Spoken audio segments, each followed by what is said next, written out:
Okey, Assalamualaikum warahmatullahi wabarakatuh. Alhamdulillah kita bertemu dalam sesi live bersama dengan saya Hakim Zakaria untuk kita sama-sama bercerita ataupun berkongsi sedikit ilmu dan pandangan serta berkaitan dengan pemakanan dan juga dialisis. Okey. So malam ini insya-Allah saya akan ambil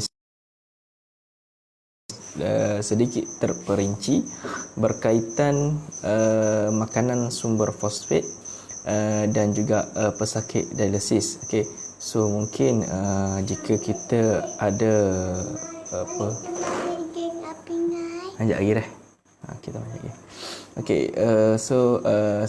jika ada di kalangan kita yang memiliki saudara ataupun ibu ayah yang menjalani proses dialisis, pasti di antara ingatan yang diberikan oleh pihak perubatan kepada pesakit ini ialah untuk menjaga sumber fosfat dan memastikan aras fosfat di dalam darah ataupun serum fosfat tidak tinggilah.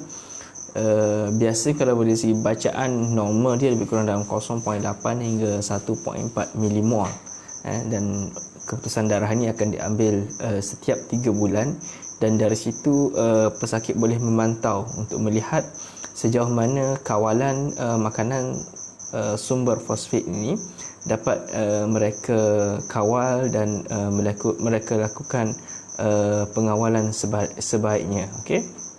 Jadi pertama sekali saya ingin ceritakan tentang fosfat ini. Kenapa dia merupakan satu sumber yang agak penting sebenarnya kepada tubuh badan kita, kerana fosfat ini terdapat dalam makanan. Dia adalah untuk satu, kalau kita masih ingat kita belajar sains ke apa, dia digunakan untuk penghasilan tenaga serta struktur penting untuk lemak, protein dan juga sel membran ataupun membran sel. Dia merupakan antara komponen penting di situ, dan dia juga membantu dalam proses penghasilan dan rembesan atau sesuatu hormon. Itu penting fosfat ni, dan dia juga digunakan sebagai salah satu komponen untuk pembinaan tulang ataupun pembinaan struktur tulang. Jadi apa masalah bila dialisis? So bila makanan ataupun pesakit yang menjalani dialisis ini tidak mengawal pengambilan sumber fosfat mereka, jadi fosfat yang berlebihan di dalam badan akan menarik keluar kalsium yang ada daripada tulang.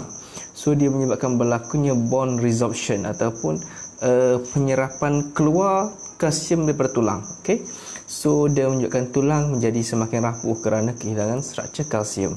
Jadi bila mana fosfat ini tinggi juga, so dia meningkatkan risiko untuk mendapat penyakit jantung ataupun penyakit vaskular, kerana lebihan kalsium yang keluar daripada tulang tadi, dia boleh menyebabkan berlakunya vascular calcification keadaan dia, dipanggil mendapan kalsium yang boleh menyebabkan penyumbatan kepada salur darah.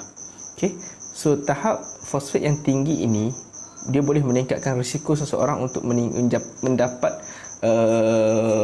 penyakit tulang rapuh, serta antara simptom yang boleh berlaku kepada pesakit ini ialah gatal-gatal dan juga pengumpulan kalsium di dalam darah serta organ di dalam badan. Okey. So bagaimana nak kontrol itu akan jadi sumber perhatian kita semua untuk kita ceritakan kepada kawan-kawan ataupun ceritakan kepada sahabat-sahabat, saudara mara kita yang mengalami masalah, yang menjalani proses dialisis ini, betapa pentingnya mereka mengawal pengambilan makanan sumber fosfat.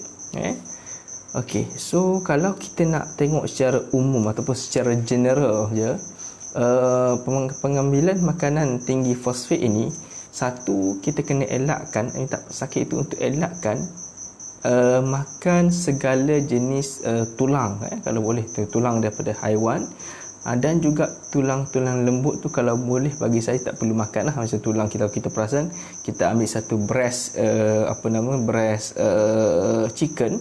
So breast chicken tu, tulang rawan yang lembut tu, kalau bagi saya tak perlu dimakan lah. Kerana ia sendiri bukan satu makanan yang tinggi kandungan fosfat. Okay.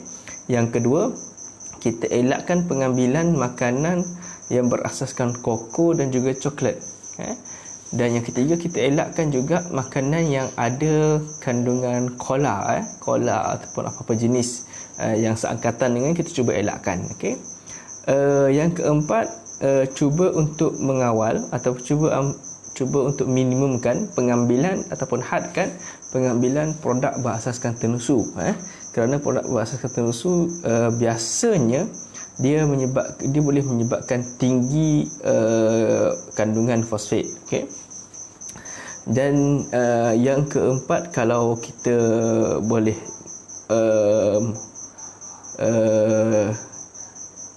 tahu bahawa setiap pesakit ini biasanya dia akan ambil satu ubat, kita panggil sebagai ubat pengikat fosfat. Jadi ubat pengikat fosfat ni kalau ada nama tertentu dia, contohnya yang spesifik macam kalsium karbonat, lanthanum karbonat antaranya. Jadi ubat-ubat seperti ini perlu diambil mengikut preskripsi yang telah ditetapkan oleh pihak doktor. Jadi itu penting, kena diambil, dan dia diambil dalam tempoh dikunyah, maksudnya dikunyah bersama dengan makanan. Kerana tujuan ubat pengikat fosfat seperti kalsium karbonat tadi, dia bertujuan untuk mengikat ataupun memegang sumber-sumber fosfat yang ada di dalam makanan. Okey, itu paling penting lah. Dan setiap kali makan, biasanya doktor akan prescribe TDS ni bukan 3 kali sehari ke macam tu lah. Setiap kali makan atau makanan utama, kalau jangan ketinggalan ubat-ubat seperti ubat ini. Ubat ni sangat penting lah untuk kita elakkan kandungan fosfat ataupun serum fosfat ataupun paras fosfat dalam darah kita menjadi tinggi. Okey, dan seterusnya saya nak ceritakan tentang makanan, apakah bentuk-bentuk makanan yang tinggi kandungan fosfat. Okey, kalau kita lihat dari segi pertama, saya suka untuk ceritakan tentang penyerapan dahulu. Okey, tahap penyerapan fosfat ni dia berbeza. Satu, makanan yang berasaskan sumber haiwan. Okey, makanan yang berasaskan sumber haiwan ni kebiasaannya dia akan ada kandungan fosfat.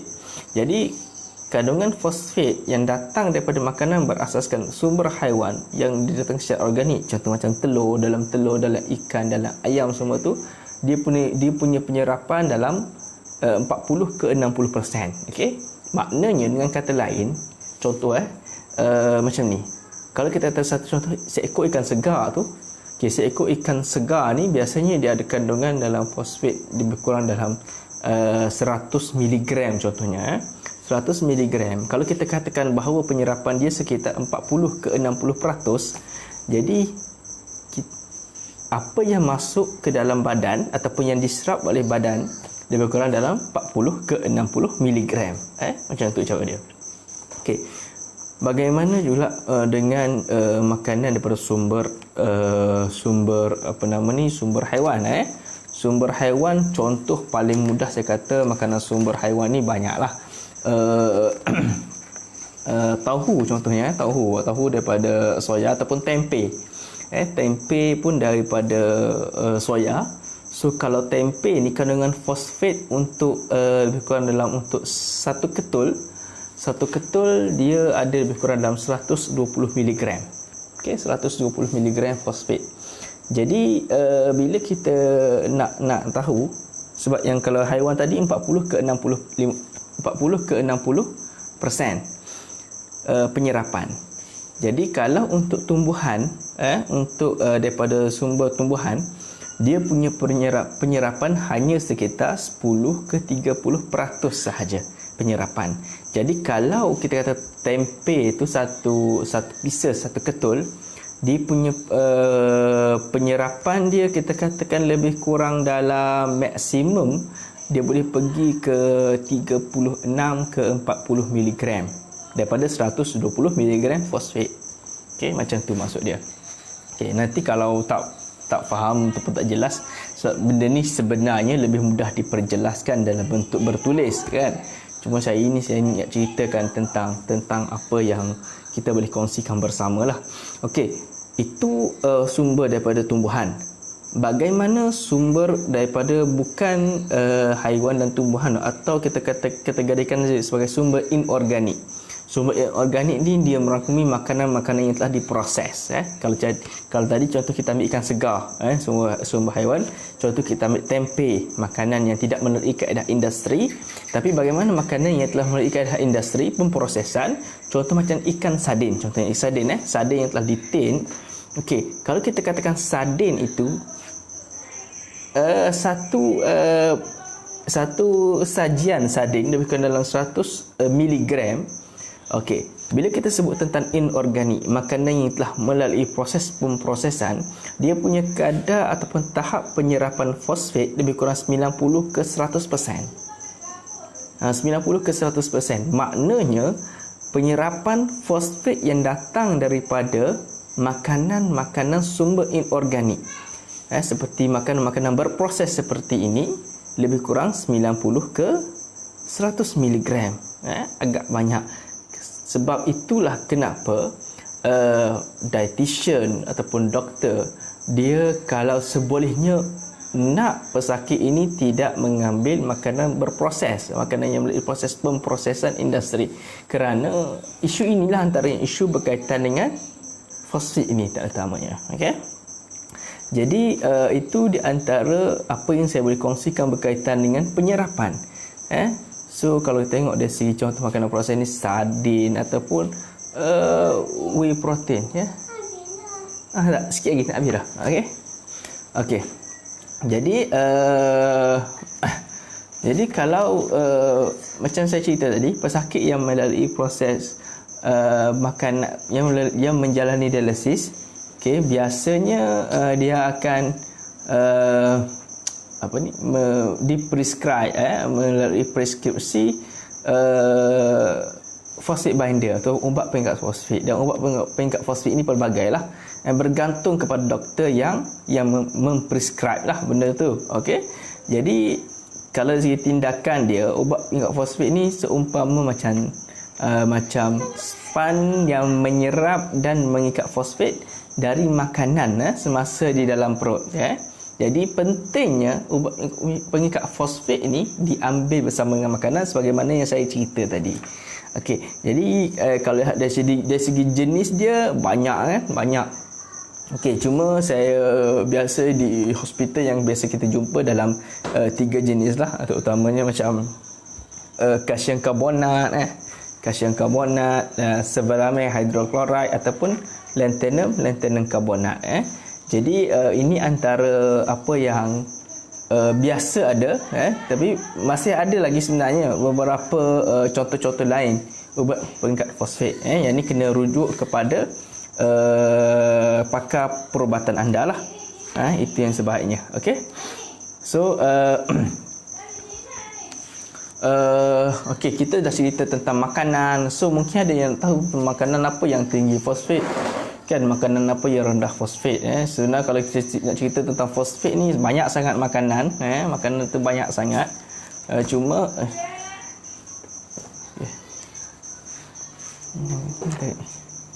okey, cumanya dari segi makanan yang biasa, makanan yang tinggi fosfat ni, contoh makanan yang daripada sumber protein terutamanya. Okey,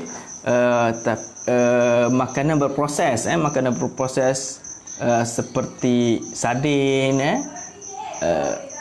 coklat, minuman coklat, mentega kacang, teh tarik, okey, dan macam saya cerita tadi, makanan daripada hasil susu seperti keju, yogurt dan sebagainya pun antara makanan yang tinggi kandungan fosfat.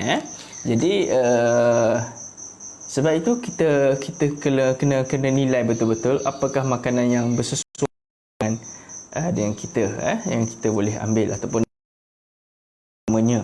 Okey, jadi kalau kita nak cerita secara panjang lebar memang mungkin ada tak nampak, cuma apa yang lebih saya boleh bantu di sini ialah menerangkan secara ringkas sedikit ilmu yang berkaitan dengan pemakanan dan berkaitan dengan keadaan bagi seseorang pesakit dialisis itu sendiri. Jadi pesakit dialisis antara benda yang dia kena kawal ialah fosfat tadi. Jadi fosfat ini antara makanan yang sangat penting untuk dikawal supaya ia tidak mengganggu kepada metabolik badan dan tidak mengganggu kepada keadaan pesakit itu sendiri. Jadi penting untuk kita sama-sama perhatian. Selain daripada apa yang saya ceritakan semalam, ada beberapa 6 perkara berkaitan dengan panduan asas pesakit dialisis. Cuma hari ini, malam ini saya fokus kepada fosfat untuk tuan-tuan dan puan-puan semua dapat rasa ataupun tengok soya. Soya merupakan antara makanan yang